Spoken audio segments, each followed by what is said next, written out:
So we're wrapping up our vault and beacon replacement project, and here is one of the first LED beacons installed in the state. So this is going to put out a bunch more power, so it's going to be a better line of sight for our users of the airport, but it's also going to consume a lot less energy. Being that it is an LED bulb instead of an incandescent bulb, it's going to output a lot less energy, and not to mention the weight of the actual rotation of the device is going to cause use a lot less power consumption. Like I kind of mentioned with that line of sight when you're traveling at night, having that direct visual on, I see that white and green strobe at the airport. I know that that's my destination. I've got that visual sight.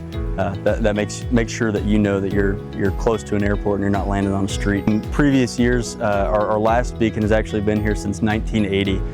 So it would have an actual ladder system that you would have to climb up on if you ever had to service the bulb, grease the mechanics, or just do any kind of servicing on it. So now the genius designers of this device installed essentially a boat winch so that it can tilt down. It's got ballast so that it's not completely reliant on the weight tipping over. So that way if you have to clean the lens, you have to service the engine in there, or anything like that, you have easy access essentially.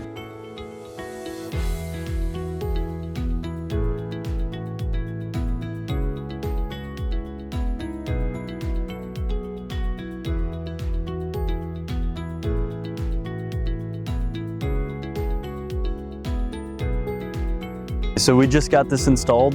This is our AVGas Recovery Sump Tank. So when we're doing our quality control every day, we do have to sample every fueling system on the field. So we'll take a sample, you'll visually inspect it, you'll see if there's any water from any rain or weather that may have come through, or if there's any particulate. So the way that works is you take a direct sample from the tank and as well as the filter.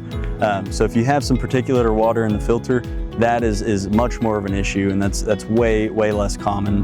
But to have some in your tank directly before it passes through any filtration is not uncommon. So what you do is, no matter if you visually inspect it and you see that fuel is clean and good to go, you're still not allowed to put that directly back into your tank unless it passes through some sort of filtration device.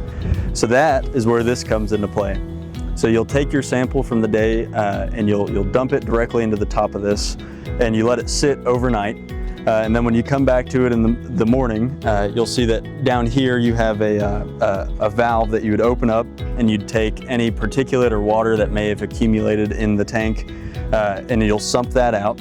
And then that's a very small margin of the fuel that we do put into this device. And then it directly goes through our filtration device and back into the tank.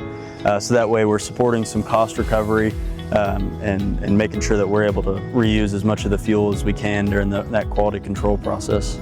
So this fueling system eliminates the need for people to climb on top of the truck, and also reduces the risks involved with static discharge.